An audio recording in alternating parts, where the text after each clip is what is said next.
मध्य प्रदेश में भारतीय जनता पार्टी 230 सदस्यों वाली विधानसभा में 150 सीटों पर कमल खिलाने के दावे कर रही है। भाजपा की चुनावी तैयारियों का अंदाजा इसी बात से होता है कि पीएम मोदी के साथ साथ तमाम नेता एमपी की जनता के बीच पैठ बनाने के प्रयास में जुटे हैं। जिन 78 सीटों पर बीजेपी ने अपने उम्मीदवारों का ऐलान किया, उसमें 7 सांसद भी शामिल हैं। चौंकाने वाली बात इस फैसले को भाजपा के रणनीतिक कौशल की मिसाल माना जा रहा है। सीएम शिवराज ने एक चुनाव प्रचार के दौरान कहा कि भारतीय जनता पार्टी की सरकार किसानों के साथ कदम से कदम मिलाकर खड़ी रहती है। सरकार बदलने के दावे कर रही कांग्रेस को आड़े हाथों लेते हुए मुख्यमंत्री शिवराज सिंह चौहान ने कहा, कांग्रेस पार्टी सिर्फ और सिर्फ किसानों से झूठे वादे कर उन्हें ठगने का काम करती है। उन्होंने कहा कि बीजेपी ने किसानों की हर परेशानी को दूर करने का संकल्प लिया है, जिसमें हम कोई कोर कसर नहीं छोड़ेंगे। हरदा जिले में आयोजित किसान सम्मेलन में पहुंचे सीएम शिवराज ने बड़ी संख्या में मौजूद प्रदेशवासियों के सामने विकास कार्यों का लोकार्पण और शिलान्यास कर क्षेत्र को विकास की सौगातें दी। 100% गांव में सिंचाई। आपने कांग्रेस का राज भी देखा है। अगर कहीं 25-50 करोड़ रुपए की जरूरत पड़ती थी तो दिग्विजय सिंह कहते थे, मैं क्या करूं, मेरे पास पैसे ही नहीं है। बीच में आपने कमलनाथ का राज भी देखा, 1.25 साल। जब देखो कमलनाथ जी रोते ही रहते थे, मैं क्या करूं, मेरे पास पैसे ही नहीं है, मामा खजाना खाली कर गया।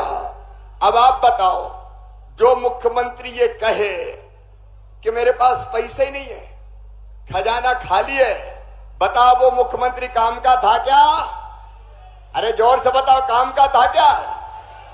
नहीं है तो काहे को मुख्यमंत्री बन गया भैया? उतरो कुर्सी से। रोतेला मुख्यमंत्री अच्छा लगता था क्या?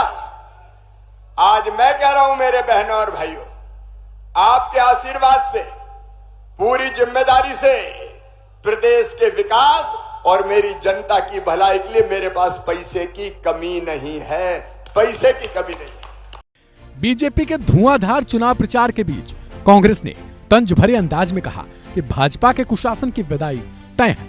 कांग्रेस महासचिव रणदीप सुरजेवाला ने इंदौर में मीडिया से कहा, मध्य प्रदेश सुखद दिनों के इंतजार में है। गणपति विसर्जन के मौके पर सुरजेवाला ने कहा कि भगवान अगले साल भी लौटेंगे, लेकिन उनकी प्रार्थना है कि बप्पा की अनुकंपा से भाजपा के कुशासन का हमेशा के लिए विसर्जन हो जाए। से हम गणपति बाबा मोरिया की इंतजार करते हैं। मध्य प्रदेश भी सुखद दिनों के इंतजार में है। गणपति बाबा मोरिया की अनुकंपा बनी रहे और विसर्जन हो, बाबा गणपति बाबा तो वापस लौट आए, पर मध्य प्रदेश में जो कुशासन है उसका विसर्जन अवश्य हो जाए, ऐसी उम्मीद है। मध्य प्रदेश विधानसभा चुनाव 2023 कई मायनों में खास है। सीएम शिवराज सिंह चौहान की विदाई की अटकलों के बीच कांग्रेस सरकार बदलने के दावे कर रही है। भाजपा ने पूरी ताकत झोंकते हुए 3 केंद्रीय मंत्रियों समेत कुल 7 सांसदों को भी उम्मीदवार बनाया है। कैलाश विजयवर्गीय सरीखे कद्दावर भाजपाई मध्य प्रदेश की 230 सदस्यीय विधानसभा में कितनी सीटों पर कमल खिलाने में कामयाब होंगे, इसका जवाब साल के अंत में होने वाले मतदान और चुनाव नतीजों की घोषणा के बाद मिलेगा।